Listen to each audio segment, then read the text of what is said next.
Guys, CIG recently did a ship showdown live stream, and here we're going to get a quick summary as to all the information that they discussed, which is actually pretty interesting.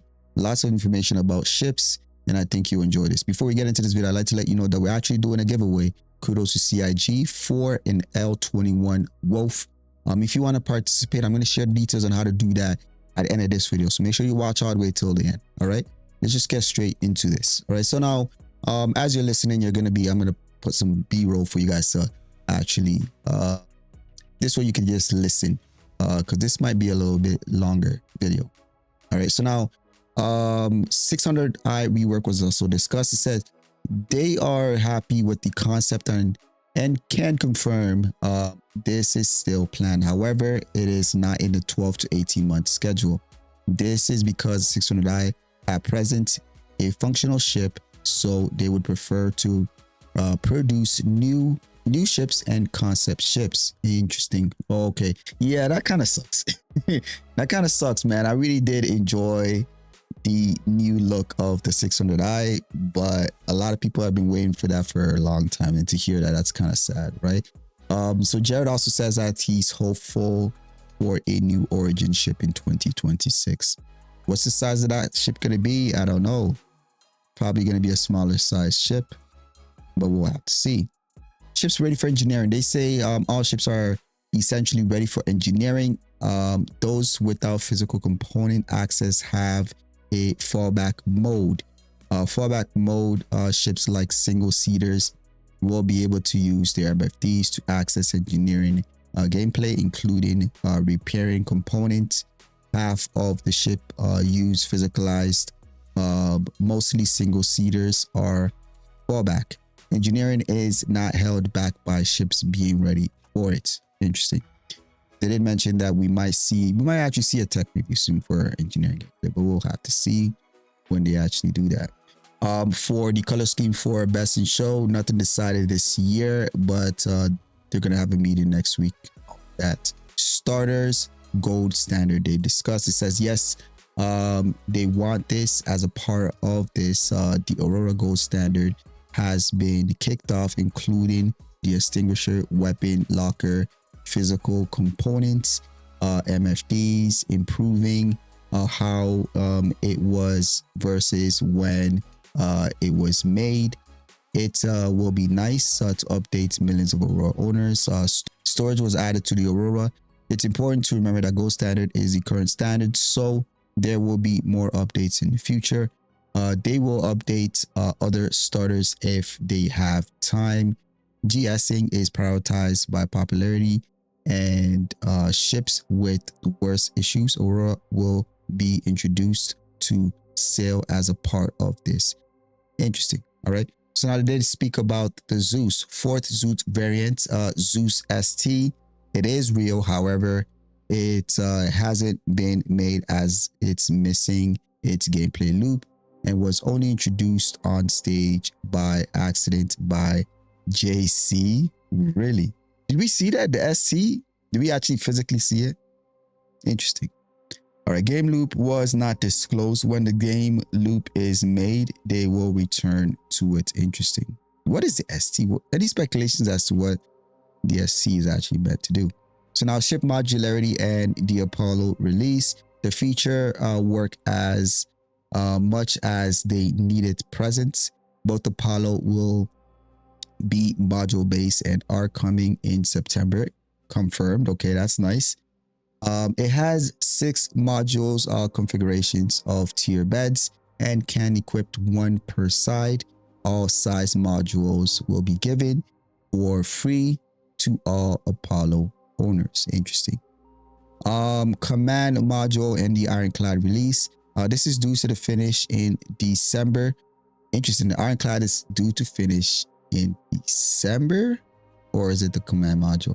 But implementing may be later.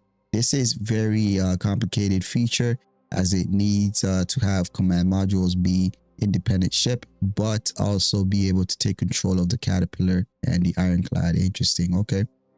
They would like the Ironclad to come out with the command module tech This is likely means it won't be this year. Oh my gosh, don't hold it back because of the command module, bro. Come on, man. People want the Ironclad not because of the command modules, man. Come on, bro. All right, so now bespoke weapons was also discussed. It says there are 2 more ships coming this year with bespoke weapons, Perseus and another unannounced ship. Interesting. Design side, it enables control over the raw damage output of ships as opposed to a full size range. Without bespoke, this would have pushed the Meteor and the Wolf out of the roles, and they wanted the roles that they wanted, and too close to other ships or too powerful. The generic size 4s on the Wolf as well would have had a visual impact. They wanted to avoid bespoke weapons can be directly integrated into ships. Bespoke does not mean no options for a ship, really. It means not accessing the entire range, possibly expect weapon kits at IAE for bespoke. Okay, so there will be options. Okay, that's nice. So there will be options. So that means, so that also gives us the idea that the Perseus will have bespoke options as well. I'm sure when they sell the Perseus, they're going to sell it with kits similar to what they did with the Idris. I can almost guarantee that they're going to do that. I mean, they're going to make a lot of money off of that, right? To be able to sell the bespoke size 8s, the 4 size 8s, and just swap them out with different kinds, you know. So that'll be interesting. All right, so the next point was size 2 shields. It says currently size 2 shields perform worse than size 3. Powering multiple is very difficult. In the new system under engineering, you will only power 2 shields at once. Extra shields above this will rotate as the shields deplete. This essentially gives you the rest of the pool as backup. Interesting. Every item is completely rebalanced with engineering. There is no accurate comparison that can currently be made of 6 times size 2s versus a size 3. However, the current gap will be greatly reduced with engineering. Interesting. Medium to large salvagers, they discussed, it says they would like a full range size ship sizes in the loop, dedicated starter, then size S, M, L, and C, which is I guess small, medium, large, and then capital, I guess. The Golem was the first example of this. Side notes, early this year, an R-size salvager starter was concepted. They would like an orange medium salvager. Interesting. Okay. All right, so now backlog and BMM, they discussed. The backlog of ships that do not require gameplay is now much smaller. They needed to balance and created new content, as this helps fund the game, updating content and delivering the backlog. Most of the serious backlogged ships, Endeavor, BMM, etc., require significant features and gameplay work. BMM example is not expected in the next 18 months. Oh my gosh. And hasn't been worked on since. However, they are hoping to move people back into it in 2026. Oh my gosh. Boy. By the end of the next 18 months, they expect there will be only 2 or 1 per year backlogged. They would like to focus on finishing manufacturers and avoid making ships that miss gameplay loops. Interesting. So now the railing cargo. They will be updating it to fit size 32s. It is expected that to get a very large cargo increase the rating. That's interesting. Okay. They wanted to maintain the visuals, but make it worth using Gatok style, which the old system would not work well for. They're confident they can achieve this. Interesting. Okay. So the railing is getting a buff for sure. All right, so now up next is year of RSI, other manufacturers. It says this won't continue. It's just helpful for RSI. We will see more Krueger ships. They will push for it. Interesting. I'm quite impressed with the Krueger ships, so I truly look forward to larger size Krueger ships. Like Connie's size Krueger ship, I would love to see. I think that thing will sell a lot, honestly. Krueger came out hot, man. They came out hard with the Wolf, man. That style, man, bro. They're really giving what is it, Origin a run for their money. All right, so now next is the Carrick cargo pods. Says here this will need to be updated to allow them to be slid down to the ground. They were not intended to be operable before while attached to the ship. This is how the Carrick modularity works. Updating this will require an extensive belly rework to the Carrick. They will do this when there is more time. Interesting. Armor in engineering. So engineering will contain damage reduction to emulate Maelstrom. This will stop the meleeing, doors opening, working as melee applies physical damage. Armor will have minimum threshold to take damage. Longer term Maelstrom functionality in Squadron 42. We'll do this as simulation rather than lightweight approximation. Interesting. Okay. So medical beacon gameplay was also discussed. They are aiming to restore beacons with September. They're causing a lot of problems. They're also aiming to expand medical gameplay in September, including further separating functionality of medical bed tiers. This will come again with the Apollo. They want to fix issues with the medical gameplay, but also add things. If this misses September, it will be soon after. So they are intending to release the Apollos with additional medical gameplay features added, if everything goes well. All right. So now next is PDCs. All right. So they discuss PDCs. It says there were only given to the Reclaimer 890 Jump Phoenix as their original concept included them.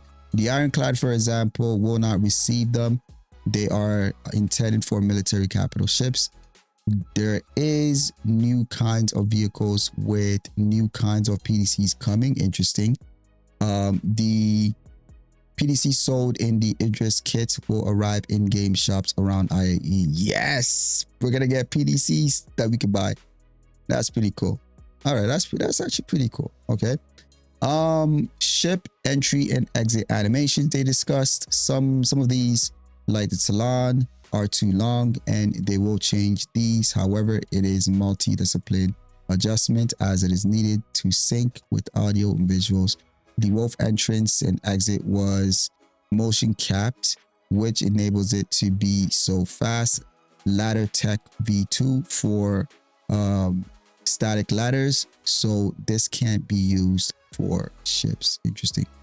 All right, so now paint creation, it says here, this is extremely difficult for them still. They are able to apply paint internally to ships using the current paint system, but they need to be very careful with how they apply things to avoid making ships ugly. Breakup is also baked into the ship's model, so they cannot make individual paint panels change color. One of the issues they're approaching is due to very high resolution of textures in game. Custom liveries entailing unique textures would be a huge graphical pressure on the game in shared environment. This isn't something they want to do. They want to make the idea easier, and the graphics team is very on board with this. They want internal liveries paints to be a thing in the future, but this is an ongoing process. All right. So now they also now spoke about the Retaliator modules. Says here they will deliver the 2 remaining modules, dropships liveries. living quarters. JC would like a medical bay module. Interesting. Instead of the bow module, they would like to allow the torpedo racks to be swapped for bomb modules, and a bomber tally makes sense. That does make sense. Okay, that's nice. So now PTV, rework, and the G12 productions. Bundling these as both called fellowship tasks. They keep getting moved for more important ships, but it will eventually come with all paint. They really want the G12 to complete Origin as a manufacturer's lineup, and it was on the 2026 schedule, but has been. Damn, that sucks, man. I don't even know when we're gonna see this G12, bro. All right, so now next is concept ships and battle cruisers. What? They are not planning to do any concept ships anymore. None are planned for 2025 or later. It will only be straight to flyable for now. Okay, I like that. I like that move. The era of concept ships is over. The only concept ship they may consider is the battle cruiser. What? Which is a significantly larger, different than the Javelin. Oh gosh. The battle cruiser is a concept right now, and it's very early stages, but it's coming. This was previously mentioned at Beijing Bar Citizen reportedly. Battle cruiser, bro, that's gonna be crazy. It's gonna be bigger than the Javelin? That's insane. Who's gonna man that, bro? All right, so next, Wolf is not being gold standard. It says here, it says they did not have the time to finish the gold standard component animation for its release in August. All these are in progress in engine, and they will be delivered before the end of the year with other Wolf things. The Wolf's not being gold standard is not a reflection of them skipping the gold standard on new ships, only a timing challenge. Okay, interesting. So up next is single seaters with size 4, size 5 weapons. They don't see a problem with these smaller ships having larger guns to pursue larger ships, as this is a part of the gameplay they want to pursue. They do not want to create a Jesus ship which is the best at everything. They indicate the Meteor as an example of how, despite having larger weapons, the ship is not overpowering, as it's tuned around having such larger weapons in durability and agility. As long as the ship do not break immersion and or balance, they see no problem with filling in a wide spectrum of fighters. Interesting. So more Star Kitten paints. This is a decision not directly taken by the ship team. It will be more as they are very popular. They will not make one for the sake of making one, though. It will need to make sense. IAE themed around Star Kitten. Gosh, I don't know what to say about that. All right, so next is ship to ship docking. This is still planned, but it's not in progress. All ships built for it follow the metrics for it.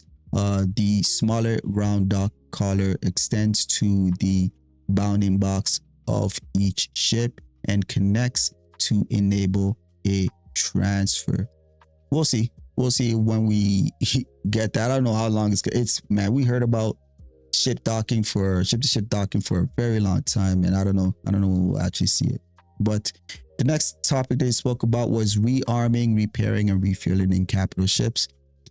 So they say this will eventually be implemented to enable Moby-Glass style resupply on some select ships, such as the Idris Polaris, using resources on the cargo grade of the parent ship. This will be a part of the Crucible Vulcan functionality, but would not apply to ships that do not have dedicated hangars. Ironclad example will not have access to this. Oh, that sucks. We wanted to run the Ironclad as a carrier, man. Come on, bro. This is being worked on as a part of a content they want to deliver next year. Okay. All right. Then they then spoke about drones. Drones are due to come with base building, but will not come with the Apollo. The Apollo has internal space for drones, but they reviewed the drone gameplay for the Apollo and it would not match the current medical gameplay as it was originally envisioned versus what we have now. They may someday implement drones into the Apollo if they can find a suitable gameplay, medical gameplay space for them. They are providing all the modules of the Apollo to all buyers, old or new, for free as a replacement for this. Okay. This will be attributed to the owner's account. Interesting. Okay. So no drones. A lot of people were actually excited for drones with the Apollo, but I guess not anytime soon if they ever do. All right. So now bed logging was the last thing that they spoke about. The new design mindset is that beds will not be needed for logout in the future, as you will be able to log out where you are. Good. I like that. This is a part of the reason why the Prowler utility did not have a bed, and they intended to make more ships without beds as they won't be needing for logging in or out anymore. Interesting. Really interesting. Okay. So the benefit of a ship having a bed should still be, if you lay in it, it helps you recover. It gives you some sort of a buff, something, right? You know, there should be a benefit for a ship having a bed as opposed to a ship that doesn't. So that's just my thoughts on it. There won't be any show now until CitizenCon Direct. Lots of ships at IAE. So we're going to get a lot of ships. We're not going to be getting any new information from this until CitizenCon Direct. That's just going to be a long dry season, bro. But I did speak to you guys about the giveaway for the L21 Wolf. All right. So if you want to participate, it's going to be simple. I'm going to leave a link to my second channel, PGR Play, and all you have to do is click on that link, leave a comment, and make sure you subscribe to that channel. So now this giveaway is going to end on September 15th. What's in the package is an L21 Wolf and a digital download for Star Citizen. All right. So now kudos to CIG Freely giving this over to the channel for one of you guys to win. And this is not a paid promotion. All right. Hopefully you guys enjoyed this video. I'll catch you guys on the next one.